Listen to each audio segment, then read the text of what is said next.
함께 보실 하나님 말씀은 요한복음 4장 27절에서 42절까지의 말씀입니다. 신약성경 148페이지 전으로 있습니다. 요한복음 4장 27절에서 42절까지의 말씀을 드라마 바이블로 봉독하겠습니다.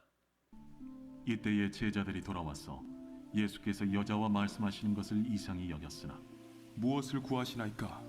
어찌하여 그와 말씀하시나이까? 묻는 자가 없더라. 여자가 물동이를 버려두고 동네로 들어가서 사람들에게 이르되, 내가 행한 모든 일을 내게 말한 사람을 와서 보라. 이는 그리스도가 아니냐? 하니 그들이 동네에서 나와 예수께로 오더라. 그 사이에 제자들이 청하여 이르되, 라삐여, 잡수소서. 내게는 너희가 알지 못하는 먹을 양식이 있느니라.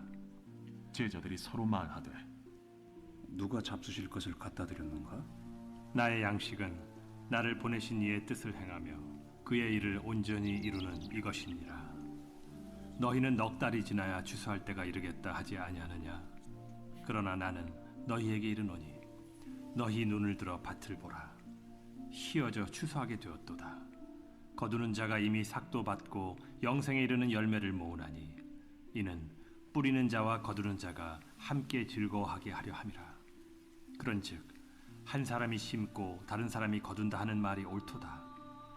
내가 너희로 노력하지 아니한 것을 거두러 보내었노니 다른 사람들은 노력하였고 너희는 그들이 노력한 것에 참여하였느니라. 내가 행한 모든 것을 그가 내게 말하였다. 증언함으로 그 동네 중에 많은 사마리아인이 예수를 믿는지라. 사마리아인들이 예수께 와서 자기들과 함께 유하시기를 청하니 거기서 이틀을 유하심에 예수의 말씀으로 말미암아 믿는 자가 더욱 많아 그 여자에게 말하되, 이제 우리가 믿는 것은 내 말로 인함이 아니니 이는 우리가 친히 듣고 그가 참으로 세상의 구주신 줄 알미라. 아멘. 함께 읽은 본문의 말씀을 가지고 결실의 때를 만난 기쁨이란 제목으로 말씀 나누고 기도하도록 하겠습니다. 어제 본문에서 우리는 자신의 죄 문제를 회피하고 도망가려고 했던 사마리아 여인을 예수님이 끝까지 찾아가셔서 그 문제를 직면하게 하시는 장면을 살폈습니다. 예수님은 이 사마리아 여인이 영적으로 갈증을 느끼고 있고 또 죄에 짓눌린 고단함을 느끼고 있음을 아셨기에 그녀를 구원하시고 자유를 주시기 위해서 마지막 순간까지 그녀를 찾아가시고 또 찾아가셨습니다. 자신이 이제까지 눌려 있었던 죄의 문제를 예수님으로 인해서 이 사마리아 여인이 직면하게 되었습니다. 그리고 자신이 기다리고 있던 메시아가 지금 눈앞에서 말씀하시는 예수님이라는 것을 말씀을 통하여 듣게 되자 변화를 경험하게 됩니다.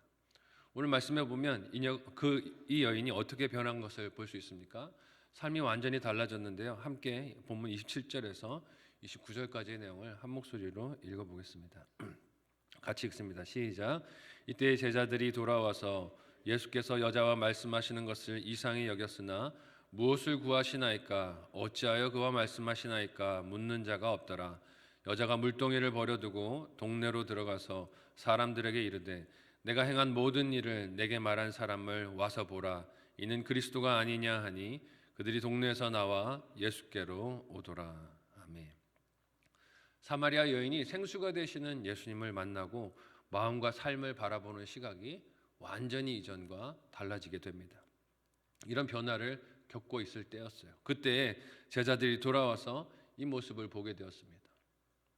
이상하게 여기는 것이죠. 그들 눈에는 예수님께서 이 사마리아 여자와 대화를 나누는 장면이 이상하게 보였습니다. 이유가 무엇일까요? 예수님 당시에 유대인들에게 스승인 랍비가 여자와 공적으로 대화를 나누는 것은 금지된 일이었습니다. 공공연하게 금지된 일이었어요. 어떤 이상한 소문이 있을지도 모르고 사람들로부터 또 좋지 못한 이야기를 들을 수도 있는 일이기 때문에 금지된 일이었습니다. 그런데 예수님이 그 일을 행하고 계셨어요. 게다가 상대방은 어떤 여자입니까? 그냥 여자도 아니고 사마리아, 유대인들이 부정하다고 여기면서 그렇게 사람 취급도 하지 않는 땅에서 살고 있었던 여자였습니다. 하지만 오늘 말씀을 보면 예수님께 제자들은 그 대화하신 이유도 묻지를 못합니다. 감히 물어보지도 못해요. 이는 예수님께서 지금 자신들 앞에 보이신 일을 이상하게 여기면서도 알지 못하는 무슨 뜻이 있겠지 하고 덮어두려는 제자들의 모습인 것을 봅니다. 고상한 척 하는 것이죠. 이해하는 척, 알고 있는 척 하면서 넘어가 보려고 하는 것입니다. 근데 제자들이 예수님의 행동에 대해서 고심하고 있는 그때 사마리아 여인이 한 일은 무엇입니까?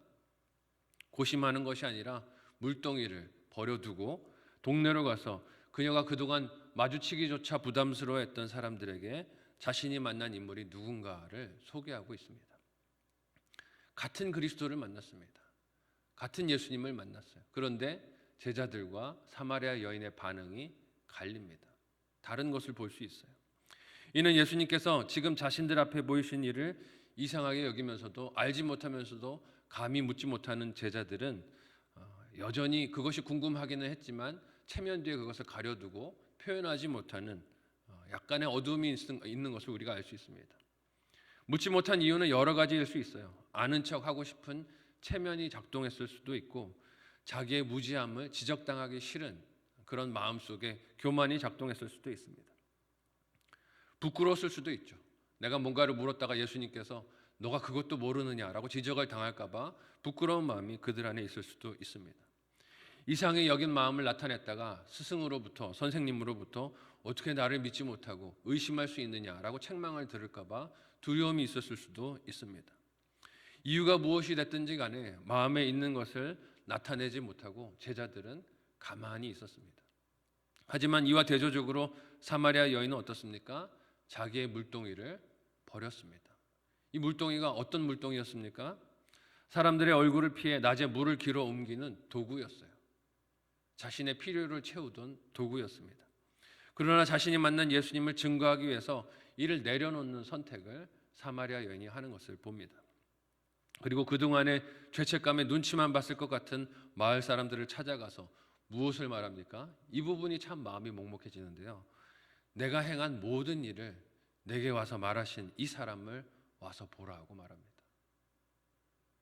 내가 행한 모든 일, 사람들에게 그것이 알려지기를 원치 않았고 그것이 드러나기를 원치 않아서 낮에 우물가를 찾았던 여인이었습니다. 그런데 내가 행한 모든 일을 내게 말하신 그분을 가서 보자고 이야기를 하고 있어요. 여기서 자기가 만난 사람을 설명하는 이 수식어구가 참 제 마음을 먹먹하게 했습니다. 그녀는 자기가 한 일을 자랑스럽게 여기지 않았어요.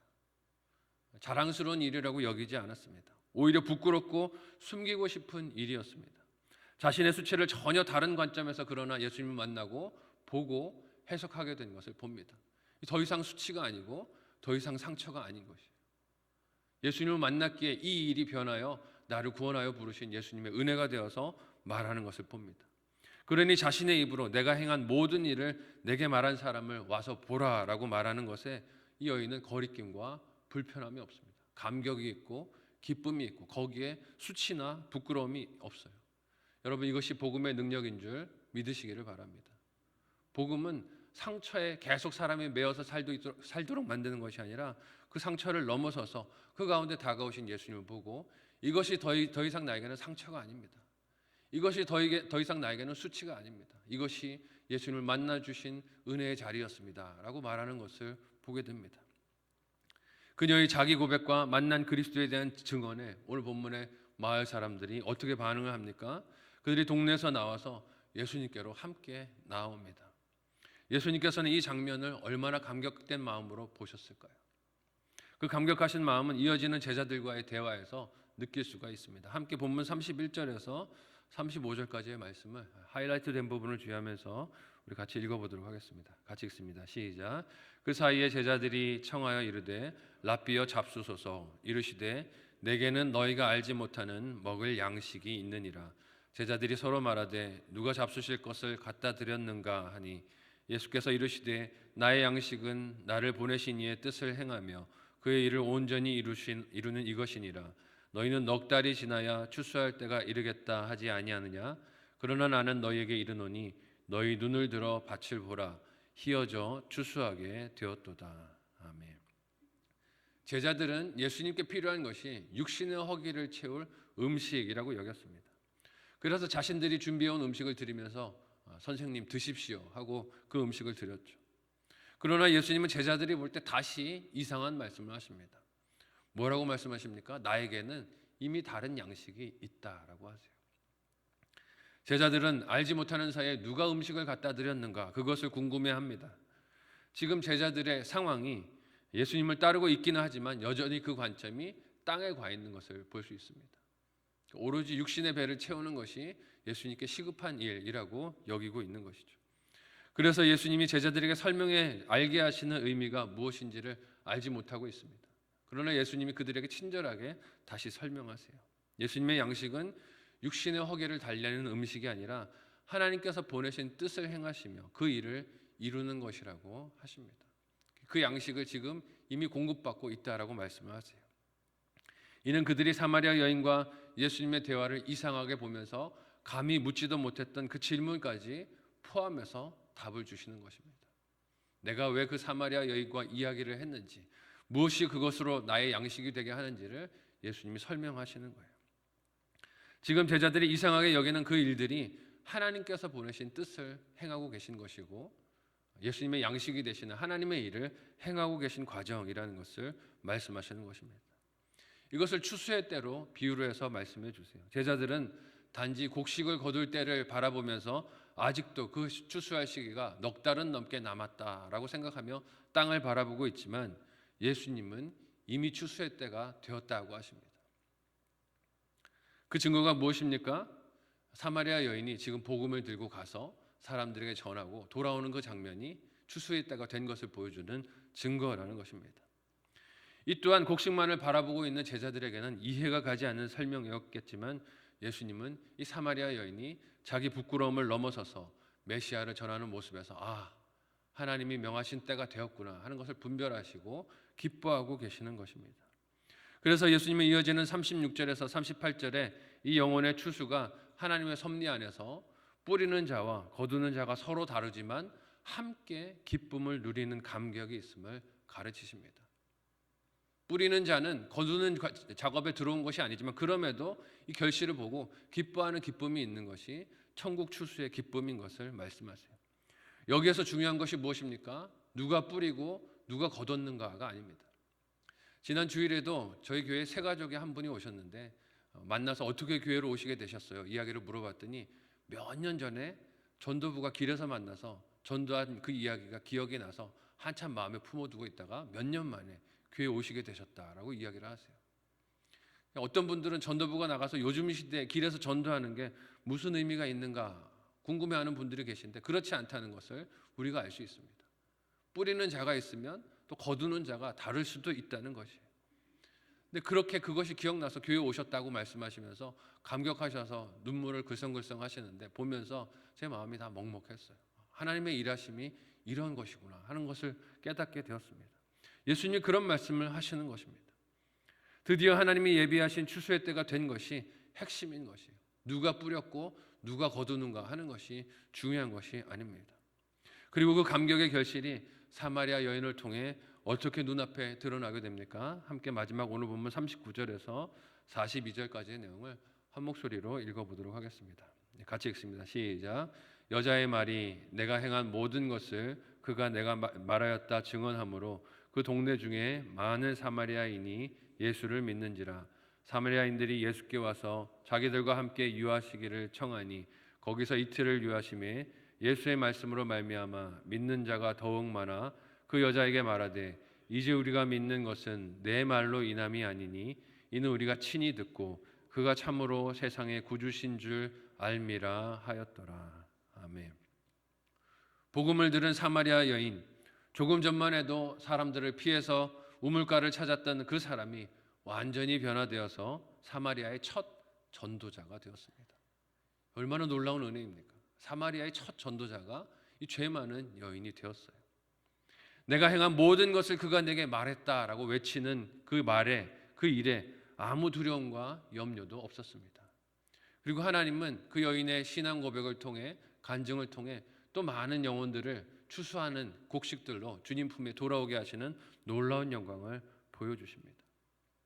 자신이 만난 예수 그리스도가 그만큼 메시아 되심을 확실히 믿고 거기서 누린 평안과 기쁨이 넘쳤기에 그녀의 증언을 듣고 많은 사람들이 메시아 되신 주님 품 앞에 다시 돌아오게 된 것입니다. 이 여인의 전도로 마을의 많은 사람들이 예수님을 만나고 그와의 만남을 기뻐하며 예수님을 메시아로 믿고 영접하게 되었습니다. 그리고 뭐라고 말합니까? 이전에는 너의 증언으로 메시아를 알게 되었고 그 앞에 오게 되었지만 이제는 내가 직접 그 예수님을 알게 되었다. 그 메시아를 만났다라고 감격하며 그 기쁨을 나누는 것을 봅니다. 여러분, 이것이 우리 교회 공동체의 존재 목적인 줄 믿으시기를 바랍니다. 내가 과거에는 상처였고 수치였고 고난이었고 부끄러움이었던 것들이 복음을 만나고 예수 그리스도를 만나고 이제는 상처가 아니라 은혜가 되었고 내가 은혜를 받은 그 통로가 되었고 그래서 나가서 이 복음을 증거할 때 또 다른 영혼들이 이 기쁨과 변화를 누리는 것을 바라보는 것이 교회의 존재 목적이라는 것입니다. 그러니 오늘 말씀을 통하여 만난 이 예수님을 우리가 다시 한번 힘써 말씀을 통하여 만나고 이를 세상에 전하는 일에 힘을 낼 수 있는 저와 여러분 모두가 되시기를 예수님의 이름으로 소원하고 축복합니다.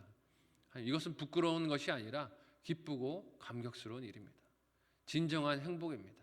세상이 알지 못하는 행복을 드러내 나타나는 일에 오늘 올 한 해도 우리 교회가 아름답게 쓰임받는 행복한 공동체가 되시기를 사랑하는 예수님의 이름으로 간절히 축복합니다. 아멘.